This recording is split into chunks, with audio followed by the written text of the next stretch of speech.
ولی واقعا چی مشکی بچه نه بابا سفیداشو دارم میزنم.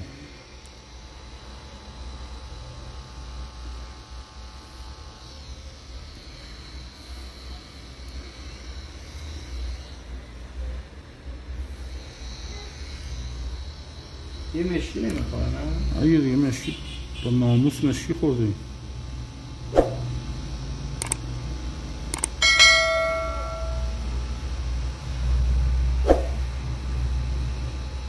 پوستاش که رفته بود. آره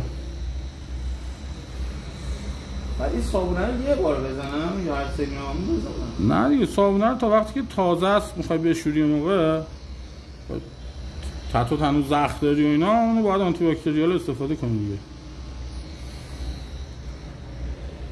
بهتره هم اینه آنتی باکتریال میخوای استفاده کنی یه دستمال مرطوب برداری، خب صابون اول تو دستت با آب کفی کنی بعد بزنیش به اون دستمال مرطوبه، دستمال مرطوب رو صابونی کنی بزنی به من خود رو همبون میکنم برای این کارو بکنم. اونم خوبه.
رنگه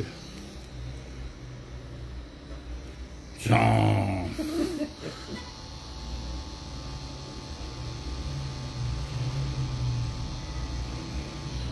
رنگ سفید رادیانت باشه خیلی خوبه اون ایسان آره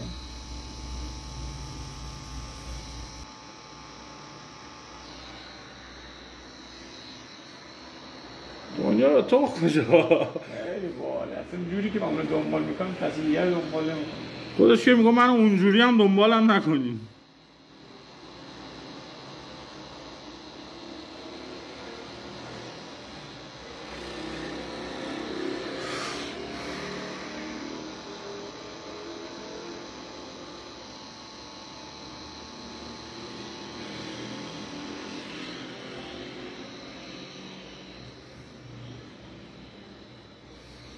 یه خوب ترکی دارم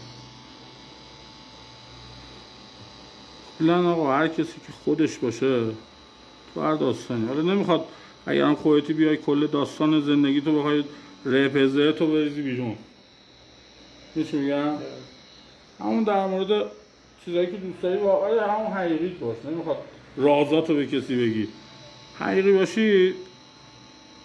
حالا شاید هم یه سری بیان مثلا مخالف تو داستان تو باشن، مثلا بخوام بگن نه تو کار خودتو بکن.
خارجی ها رو دیدی 5-6 نفرن میرن پیشش تتو میکنن بیهوش میکنن کلی بدن میگفتن. آره دارم پیجشو. خیلی باحاله. بابا چیش باحاله؟ تو ایران مد بخواد بشه کلی کشته میدیم سر تتو.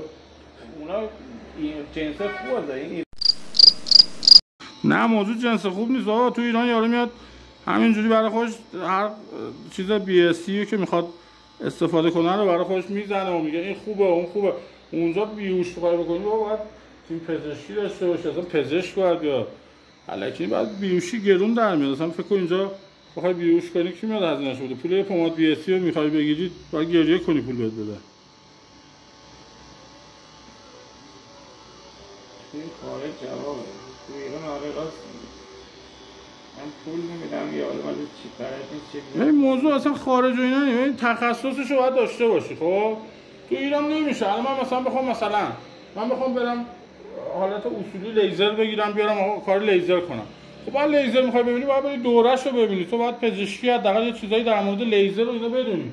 بری لیزر بگیری بیاری بزنی پوست مردم رو داغون کنی. نمیشه که الان هر کی میگه دستگاه لیزر گرفته بعد چیه نهایت کاری که میکنه یه پماد زینک اکساید میخواد بده و لیزر مثلا داره به اسم لیزر داره پول در میاره. لیزر اینجوری نیست. یا هر چیز دیگه بی‌حسی بیهوشی. من خودم یه زمان مثلا با آمپول بی‌حس میکردم با لیدوکاین ویال و اینا میگرفتم مثلا بی‌حس میکردم. خب بعد کلا شاید فکر کنم تو مثلا 1000 نفر اینایی که بی‌حس کرده بودن تتو زده بودن 4 نفر 5 نفر توشون حالت مثلا رفتن تو شوک چیز حالت بیهوشی و اینا رفتن. خب مثلا آدم دیدی مثلا یه لحظه بیهوش میشه اونجوری شد. مثلا من نمیدونستم این فکر می‌کردم مثلا یارو ضعف کرده میگفتیم آره این سوزن و اینا مثلا غذا نخورده یه چیزی روش اسپری آب میپاچیدم مثلا یارو بهوش میومد فوری. خب ولی بهوش میومد میگفت یه حس خیلی بدی دارم مثلا یه انگاری مثلا 100 سال گذشته. خب می‌بینی من نمیفهمیدم داره چی. بعداً رفتم در موردش دیدم بابا لیدوکاین خب میتونه روی سری حساسیت ایجاد میکنه. بعد جالبیش هم چی بود؟ یعنی جالبی که چی بگم نکته منفی داستان این بود که این حساسیتی که برات ایجاد میکنه روی قسمتی از مغز تاثیر میذاره که این حالت دست میده.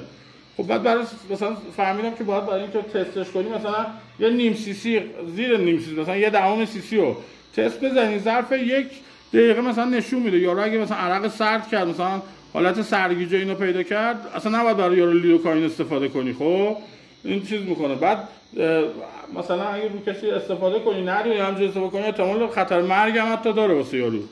دیدم که اینجوری گفتم آقا من دیگه BSC آمپولی استفاده میکنم. یه مدت هم البته این آمپولای BSC مال دندون پزشکی یه مدل داره کارپول اسمش اینا چیزن کلا طراحی شده برای کسایی که مثلا زنای باردار و اینا میخواد دندون پزشکی میرن یا کسایی که حساسیت دارن به لیدوکاینا از اون مثلا پزشکا استفاده میکنن. از اونم یه مدت استفاده کردم بعد دیدم اون خیلی گرون در میاد. اصلا بعد میخوای بگیری باید هی بری التماس کنی الکی خودت جای دکتر جا بزنی نمیذاری که تجهیزاتی ها. آره الکی میخواستم پماد بگیرم مثلا زنگ میزدم اینا آره بفهم دکتر تاتو هستم اینجوری. بعد مثلا چی میخوای الکی آپسیلانگ سفارش میدادم. البته بعدها آپسیلانگ به دردم خورد. الان میگم آپسیلانگو میخرم مثلا کلا آپسیلانگ میگرفتم نمیدونم کاور دست میگرفتم یه سری چرت و پرت سرنگ سوزن انسولین میگرفتم یه سری چیز میخریدم دیگه. اونم یه بار شرکتی که ازش همیشه خرید میکردم میفرستاد یه بار چیزش زنگ زد بهم چه این فروشنده‌اش زنگ زد گفت آقای دکتر گفتم ممنونم بفرمایید اینو. بعد گفتش خرید ندارین براتون سفارش بزنم. بودم چرا من ازشون لیدوکاین میگرفتم اون موقع قبل این کارپول و اینا ازشون لیدوکاین ویال میگرفتم شیشه‌ای مثلا بسته 25 تایی 24 تایی شو بهم میدادن این 50 سی سی ها.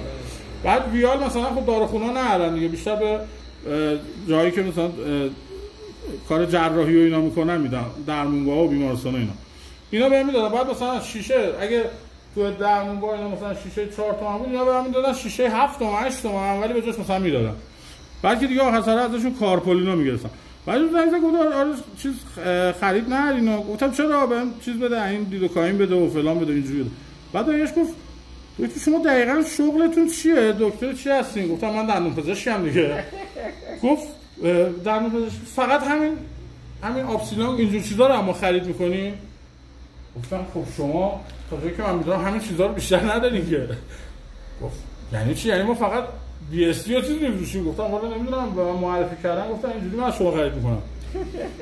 بعد یه لیست برام فرستاد. نه دکتر اشتباه گفتم، ما تامین کننده این فلان لیستمون رو میفرستیم واسهتون فلان. گفتم باشه. لیست رو فرستاد و خلاصه یه سفارش هم داد، سفارش رو فرستاد دیگه، بعدش بهم چی نداد.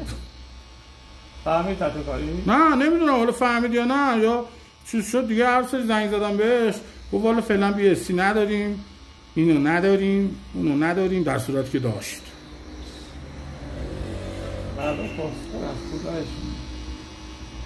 نه اتفاقا به نظر من درست هم اینجوری نیست هر کی هر چی بخواد بهش بدن. درسته برای خودم سخته ها، مثلا یه چیزی رو بخوام پیدا کنم دهنم سرویس میشه گیر بیارم، ولی خب میدونی دست هر کسی نباید هر چیزی رو داد دیگه. این یه سری داروها اینا اصلا خطرناکه، تو مثلا 2 تا دارو با هم استفاده کنی شانس بزنه سندروم جانسون بگی، ظرف یه هفته بعد کل بدن تاول میزنه سمی میشه میمیری، هیچ درمانی هم نداره. تا الان نفهمیدم چرا به وجود میاد.